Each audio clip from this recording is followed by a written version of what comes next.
Hi, welcome. I'm Dr. Scott Taransky, and I want to talk today about ADHD. In particular, I want to give you some heart-based solutions to address the challenges that children have who have this experience of ADHD. It is a real problem. Sometimes parents look at other parents whose kids have ADHD and they say, they're just bad parents. I'm so sad when that happens because I know that there are kids that have ADHD and it is a real and it's real and it's challenging. It's challenging for the child, it's challenging for the parent, and we have had so much success at helping children with ADHD that I want to jump into this particular area of homeschooling or chores or getting homework done or wherever you are in your family experience. Knowing how to work with ADHD is pretty significant. Just this week, a dad said, I want to meet with you. I think I want you to coach me and my wife about our son. But before we do, I want to talk to you about the biological challenges because I don't know how much of this is biological and how much of this is related to disobedience. And I think that's a very fair question. And I'd like to address that question first by talking about the three different causes for behavioral problems in children. And I think this will give you a greater understanding of ADHD as we're trying to figure it out and what it looks like. So let me tell you about those three causes of problems from God's Word that we see. One is that there are biological challenges. These are things like ADHD or autism or any kind of biological thing that's going on inside of a person. It could be that a person's hungry and hasn't eaten, and so they act out, or they're tired and so they're having trouble with situations. So just know that there are biological causes that must be considered as we're trying to work with children to help them make changes in their lives. Can we bring about change in children? Yes. One cause that we need to look at is biological. The second cause has to do with reactive. I call them reactive. These are patterns. These reactive patterns take place because of one instance or a group of instances or habits over a long period of time. So many of our children develop these habits in their lives, and we're trying to help them to be able to work with them. For example, reactive attachment disorder is a challenge we often see in adopted kids. It's a patterned response because of some challenges they have through the adoption process. Or post-traumatic stress, we know is a problem where someone experiences a trigger now that somehow reminds them, or they experienced something in the past. It could be once or over a period of time. So if you got parents who yell at each other all the time, then that can create some post-traumatic stress for a child. And so their children develop patterns of reacting to that in their lives. So these patterns of reacting could be arguing with mom disorder, or it could be whining when I don't get my way. All of these become these type of challenges that children face because of reactive patterns in their lives. The third kind of a challenge has to do with spiritual issues. I'm not talking specifically about sin, but obviously a person who's sinning has a behavior problem. I'm talking about the spirit of a person. This is where their identity is. This is where their self-concept is. This is what they believe about themselves. This is when God takes over a person's life and a person becomes a Christian, their identity changes. That's part of the spirit within a person.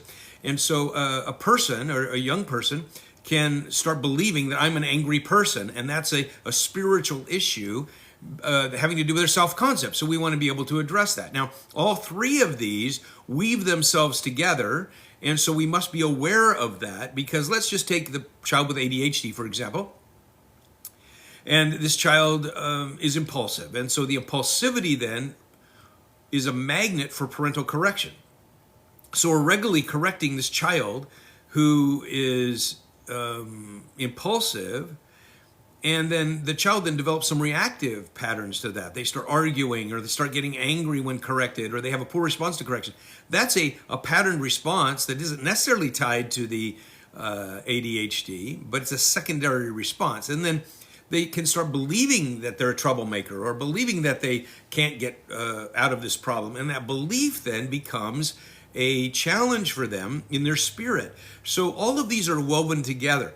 The heart-based approach that we use is so powerful because it addresses all of these, and we can use a holistic approach as we're moving toward change in the life of the child. And that's what I want to share with you today, some strategic ways that you can work with children. You might ask the question, well, if it's a biological problem, don't we need biological solutions like medication?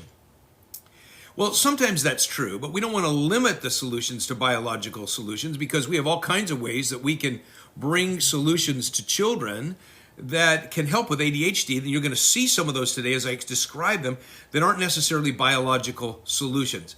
I'm not opposed to medication. Some of my clients are on medication. I'm not a medical doctor, so I'm not talking about those things. I just want to bring to you some additional tools, additional resources to help this child who needs help in order to cope with or excel with the differences that they have in their lives. So before I go further, let me just say a couple of things. First of all, I want to give you a free booklet called Helping Children Listen and Follow Instructions. This booklet contains therapy exercises that kids with ADHD need. Here's how you can find it. Go to my website, biblicalparenting.org/listen. Go there, and it's a free booklet. It's one of 8 booklets that I created that change the patterns between parent and child and help children develop what they need inside to be able to, in this case, listen and follow instructions. There's other ones in there on correction or accepting no as an answer, and you'll see the option to get those if you want, and I would encourage you to do so. But the one on listening and follow instructions is free. I'm giving it to you. It's a whole booklet outlining therapy strategies you can use with a child to develop the things I'm going to talk about today. I think you'll find them fascinating. So go there and get that. It's biblicalparenting.org/listen. Well, let's talk about ADHD specifically just for a moment. Let me just explain to you what's going on in the brain, because we have these electrical chemical transmissions going through the brain continually. And a child who has a problem with ADHD has a problem in the space that exists between the electrical transmission, and then there's the space, the synapse, where the chemical transmission takes place, so that the functioning isn't happening as fluidly as it should inside of the brain, causing children to have a challenge focusing. And so there are 3 main symptoms that children have who have ADHD. One is lack of focus, second is impulsivity, and the third is hyperactivity. Not all children have the hyperactivity component. Some children just have the inattentive type that causes them to have a hard time focusing on the task at hand. And so they have a hard time staying focused on their schoolwork or chores or anything you give them to do, unless it's something they want to do, like play a video game or read a book. And they're really into the book or they're into the video game, and you try to interrupt them from that, and they just, you can't get their attention because they're sucked into that. Now, here's why. Just understand what's actually going on here. Because if a child has this desire inside of the heart to play a video game, and they're rewarded every few minutes with some kind of benefit from the video game, then what happens is that this child has this desire inside of the heart that helps them overcome the resistance that they're experiencing biologically. So that's what's taking place, and it's very much a heart-related solution. This is so important to know, because if you're working with a child, you want to use a heart-based approach as you're trying to help them bring about change. And that's what I'm going to share with you today. I'm going to give you some very practical tools that you can use as you're working with children. Now, there are 3 main symptoms that are lack of attention, impulsivity, and hyperactivity. Those are your 3 main symptoms. But realize that there are all these secondary symptoms that children have. Poor response to correction, can't follow instructions, get poor grades at school, have social challenges with other people because they don't pick up on social cues very well. On and on and on we can go to these secondary kinds of issues that children develop, and every child's different. They develop these challenges in different ways. So you need to be aware of this, and the solutions that we're going to bring here are going to bring some solutions to children that are deeply rooted and help them move forward. Now, when I am called into an IEP meeting at a school is where they've had some tests done on a child, and the parents and the school counselor and the principal of the school and the teacher all come together in a meeting, and sometimes I'm called in as the outside expert because I'm working with the family to give them some tools and solutions. And it's fascinating what happens in those meetings. Here's what takes place. I'm talking to these experts and I'm suggesting these ideas and I'm starting to explain things, and I use the brain because that's what they're used to. And they're used to terms like executive functioning in the brain and talking about pathways in the brain. And I can do that. I can help discuss this from different parts of the brain and the judgment part of the brain, managing the impulse part of the brain. We can talk about all of that. But then I say, our approach we call a heart-based approach. And this heart-based approach is great because it takes into account a number of other factors. It brings more of a holistic approach to this. And I start explaining the solutions that we have, that we've been working on with this child at home, that we'd like to see the school try to implement some of these things if they're able, and just suggesting them because they are working, and this is what helps this child to function the best and is developing some very important things inside of this child. And invariably, this is what's so fascinating, invariably the counselor or the psychologist or the teacher, someone will say, this is really interesting. We haven't heard much about this. Have you written anything about this? Or where can we learn more about your approach? That's what they say to me. And I say, yes, I've written books on this. But I've also, I train people in this whole area of heart-based approach. But you have to understand that this is a faith-based program. And so you have to be able to wade through this. If you're not a faith-based person, you have to understand that the things I'm sharing with you are faith-based solutions. And sometimes they embrace that. They like that idea. Others of them, they say, oh, okay, well, we can't do anything with that because we don't want to mix faith with what we're doing. But it's fascinating how interested they are, because they know that if you just focus on the brain, you're not going to get the whole solutions that you could have if you focused on something bigger than that. And the heart-based approach that we have actually helps children make some bigger changes in their lives. The heart-based approach actually views the heart as the central processing unit of a person. So if you look at the heart as the central processing unit of a person, then what you recognize is that this person has the CPU inside that helps them manage the impulses or the things that are coming into them. And so what we're going to do is we're going to create some new structures inside of the heart that are going to help these children to be able to manage themselves more effectively, to cope with the challenges that they're experiencing. And in the course of this, these children are going to be able to self-regulate better. They're going to be able to manage their impulsivity and so on. In order to do that, let me talk about the subject of obligation. And let me explain to you obligation in terms of some of the equipment that God has placed inside of the heart. Because you want to be using the equipment that God has already placed inside of a person's heart to deal with the challenges that they're facing. One piece of this equipment, of course, is the heart. But inside of the heart, we have this conscience. The word conscience is used 30 times in the New Testament, but discussed over and over again throughout the Bible. And the conscience has a number of parts, but I want to zero in on one particular part, and that's the part of obligation. Obligation is this I need to. It's a sense of duty. And most children do not have enough I need to in their lives. They have a lot of I want to, and that's in the heart. And they have a lot of emotions, I feel, and that's in the heart. But the obligation part is not great enough, and that's where we're going to target a lot of our work. If we're working with a child with ADHD, we want them to be able to say to themselves, I need to. I have the sense of duty is what we're building inside of them. Just to note from Scripture, Acts 23:1, Paul uses the term conscience in reference to this idea of duty or obligation when he says these words. I fulfilled my duty before God in all good conscience to this day. He's speaking to the Sanhedrin. But he's alluding to the fact that the conscience has this motivator inside of us that says, I need to. If we can help children to develop greater obligation in their lives, it will help them overcome their urges that they're experiencing. That is the premise that we work with, and then we use training exercises to build a greater sense of obligation in the lives of these children. Let me explain to you a little bit more by telling you an illustration of how I was working with this 7-year-old boy. I was actually working with the child. Now, most of the time, I only work with parents because I believe parents are the best counselors with their children. But occasionally, I'll work with a child in my office, and the parents are always there watching, though. I want them in the room so that they can see what I'm doing, because I believe in parents, and they're the ones who are going to take these exercises back and practice them. So I was working with this child, and I was describing obligation, and I said, there's a bar graph here. Here's clean the room over here, and here's play on the iPad that goes much higher. I said, which one do you think is going to win? And he says, oh, play on the iPad.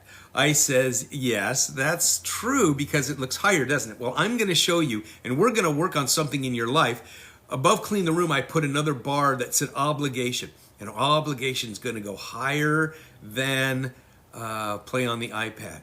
And when you build obligation inside of your heart, it's going to help you develop the responsibility you need to be able to manage yourself in situations. This little boy was having trouble at school. He was talking out. He was flipping his pencil. He was doing all kinds of things that kids with ADHD do. And so, and he was getting himself into trouble. And he knew that. He didn't like that about himself. He was always getting into trouble. So for me to come alongside and help him, he's encouraged by that. Now, here's what's interesting about the story.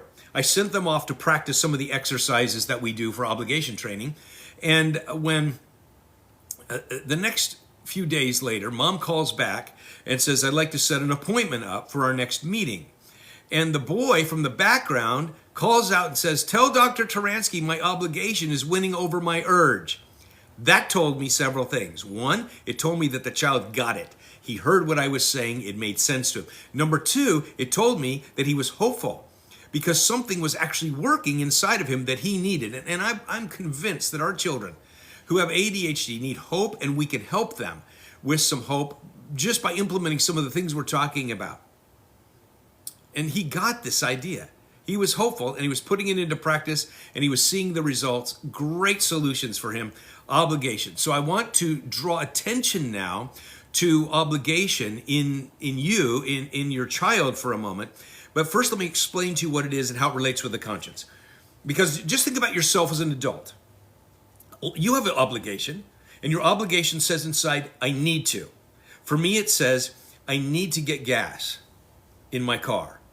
Now, I might go along on the road and I say, I don't want to do that right now. And I wrestle with this. I don't want to. I have other desires. I want to keep driving. But eventually, maybe when the light starts flashing, I say, okay, I need to stop and get gas. That's the conscience at work, prompting me. And when obligation wins over desires, or wins over the I don't want to, the I need to is the winner. We call that responsibility. And our children who have ADHD need more obligation. And so there's a tipping point in their lives. It's a lot of work at first to really build this obligation in the lives of kids. But when we work hard to build it, what happens, there's a tipping point, and children start to regulate themselves, because now the obligation is greater than their urges that they have. So just understand that obligation is so important. And you want to build that inside of a child. So in this booklet that I'm offering you at biblicalparenting.org/listen, you're going to see obligation training exercises right inside the booklet. And you're going to take 5 different parts of an instruction routine, and you're going to practice them over and over again. There's actually 5 parts for the parent, 5 parts for the child. I've just taken apart into small pieces the whole instruction routine, and I want you to have that for free, biblicalparenting.org/listen. And when you go there and get that for free, you're going to be offered the other 7 booklets, and you're going to want them, I would suggest, because the very next thing you're going to want to talk about is my child doesn't respond very well to correction. That's booklet number 3, 4, and 5. 3 of them on correction, since it's such a big topic. And then the next booklet has to do with attitude. Then another one, accepting no as an answer. These are the key areas that you're going to want to work on with your child, whether your child has ADHD or not. But especially if your child's challenged with ADHD, you want to work on these as exercises. And I suggest to parents, this isn't just about changing the way you give instructions. This is adding some extra, even small tasks for a child, so they're learning some things. We're building some structures inside of the heart that are building this obligation inside of a child that's going to be so powerful in helping them to regulate their impulsivity or their focus. It's just such a great thing. Let me just give you an example. One of them is you're going to call the child's name, and the child's focused on something. Let's say the child's playing a video game or reading a book or playing with Legos, and the child's maybe 10. And you call the child's name. Typically, what parents tell me is, my child has ADHD, he doesn't even hear me. He's so focused in what he's doing, because that's one of the things that happens with ADHD is kids get hyper focused on the things they want to do that are stimulating for them, and then they zone everything else out. So here's what happens. When you work on coming when called with a child over and over again, then the child's radar starts to go up. You start to build something inside of their, you can call it executive functioning or their brain. I call it new pathways in the brain. You're building those so that when the child hears his name, and you don't tell him why, you're just calling his name, Billy, and you're doing it 20 times a day. I even suggest with the kids who have ADHD 50 times a day, you're calling this child's name and you're building this new pattern. Pretty soon, the antennae are going to go up and the child's going to say inside of the heart, maybe not verbally, but it's going to happen, I need to come. My mom has called me, I need to come. Now, you've started to exercise some of that very important stuff inside of the heart of a child that grabs their heart in a way that they're building the life skills. It doesn't happen overnight. I'm not just saying call your child's name and he's going to come, because he's not going to come at first.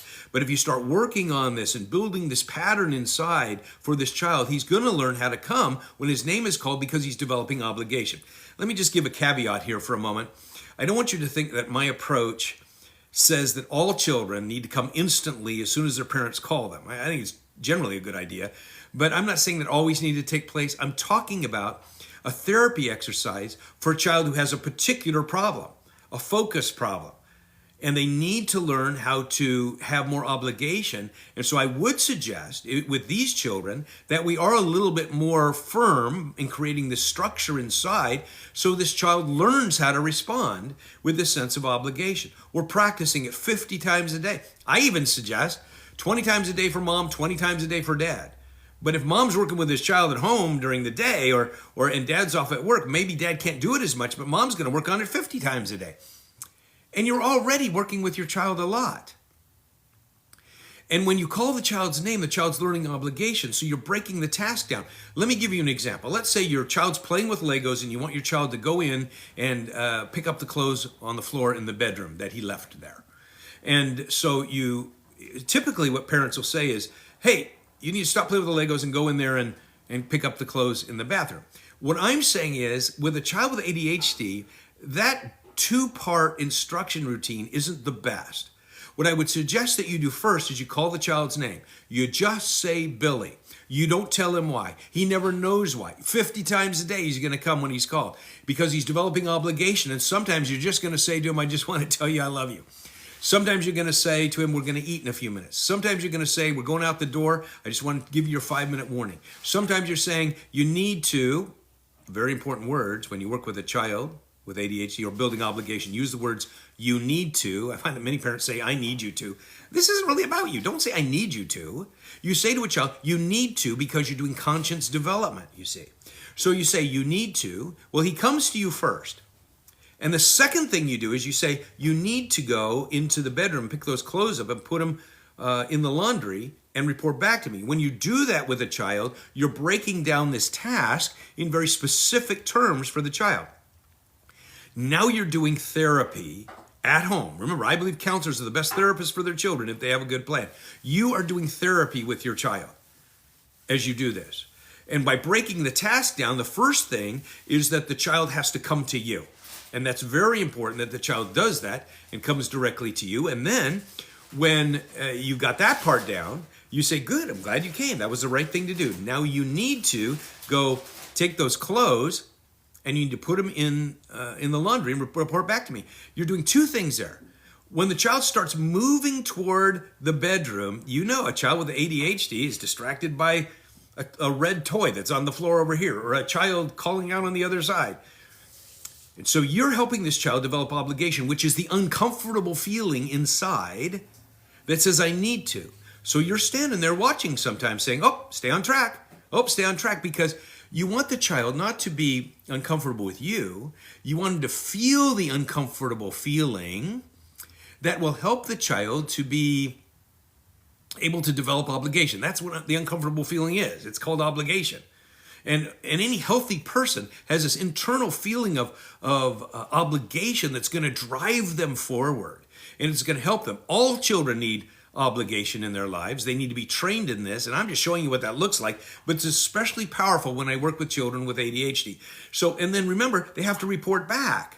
This idea of reporting back means you're placing a weight on their shoulders of obligation, and they feel that weight until they report back, at which point you say to them, okay, good job. You check their work to make sure they actually did it, and then you say, you're free to go. Very important, because the conscience that God put inside of a person's heart, it has this obligation and release. Obligation and release. That's why when I create a to-do list of all my obligations, I like to mark them off as I go, because it's a release that I have. Children need the obligation and the release. And you as a parent provide that for a child, and now you're exercising the equipment, the God-given equipment inside of a child's heart. Oh, this is so powerful. When helping a child with ADHD, it's not the only thing, but it's just a key element I want you to grasp if you can. It's described more in this book, a booklet called How to Help Children Listen and Follow Instructions. And you can find it at biblicalparenting.org/listen. Now, I want to tell you about another offer that I want to give you. It's totally free. That I want you to be able to watch me work with a family in a Zoom meeting. I'm working with a family starting next Wednesday night, January 22nd, for 8 weeks.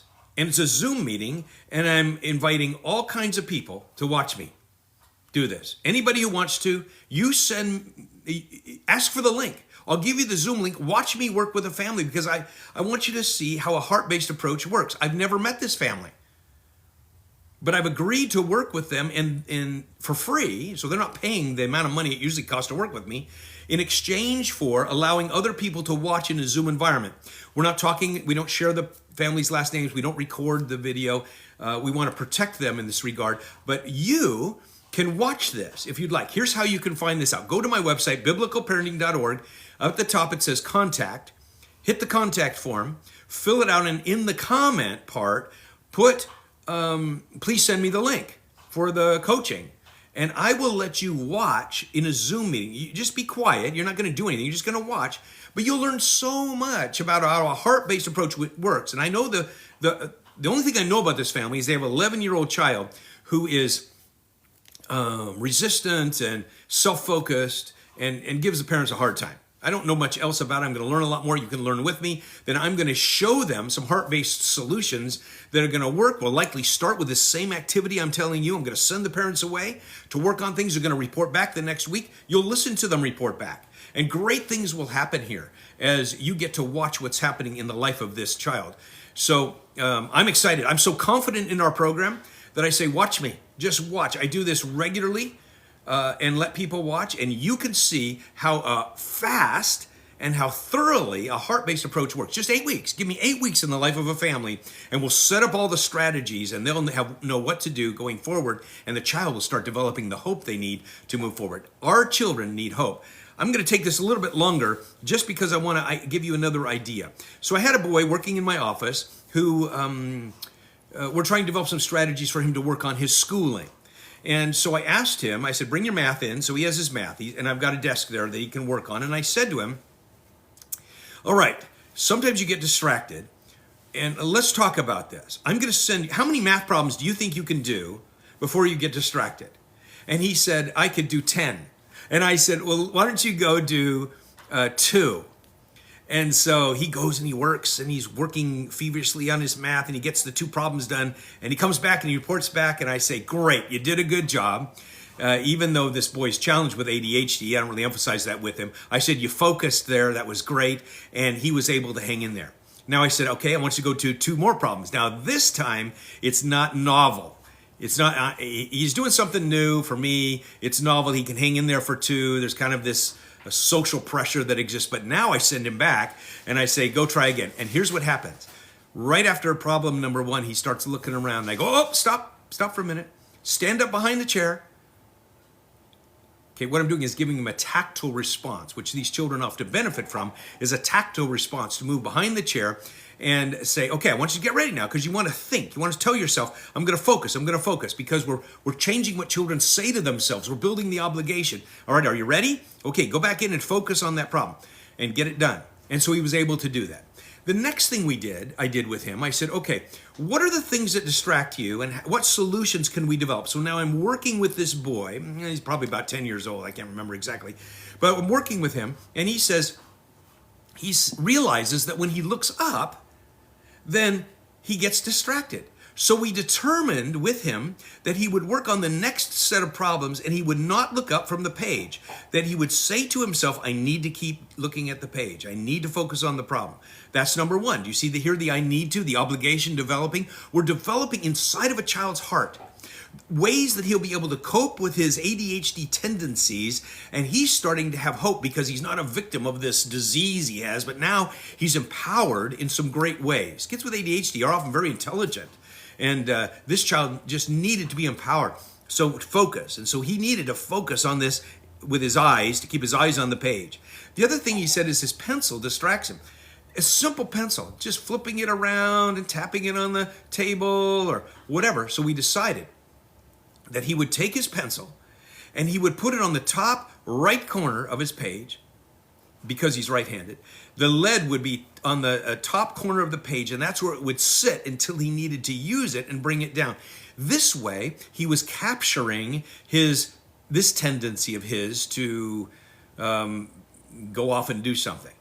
All right, so what we did is we did a number of things to build into his math assignment the ability to hang in there and complete his math. We would do it in bursts, so that he would do sprints of his math for a little bit, then pull out, and he would look around and it'd be okay. Then he'd go back in and he'd do these sprints, and he was able to stay on task and get things done more efficiently and more quickly. That was just in that math assignment. Of course, we're applying this across the board in a lot of different ways in the life of the child. I have so many different ideas that I could share with you in regards to ADHD and helping children. I just want you to see that the solution isn't just medication. I'm not saying it's bad medication, but I don't want you to think biological problem, we must use a biological solution. You might, but there's all kinds of heart-based solutions that you can help this child with.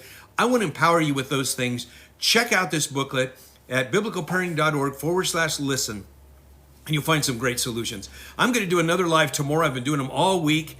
And tomorrow I'm going to do one on sibling conflict. And I want to offer you a special sibling conflict training guide that you can use. That's all tomorrow. Let's stick on today for a moment. Stick with me here. Follow that link. Sign up. Be sure to sign up on the contact form to get the link to watch me work with a family. It's a unique privilege to look over the shoulder of a counselor working with a family for 8 weeks. Join as many times as you want. You'll learn so much as you go through there. In the meantime, would you like and comment and share this video so that other people can benefit from this? I'm sure you know people that are struggling with ADHD, whether it's adults or children. You know, many parents tell me when they're done with this training that I do to help kids with ADHD, they're saying, I need this too. I have ADHD as well. So go in, check it out, get the link, get the booklet, and come back and see me tomorrow, and we'll jump in more to more strategies that'll help your children be successful, and you're the key. You're the parent, and God has equipped you in some great ways to do it. God bless you, and have a great week in the Lord.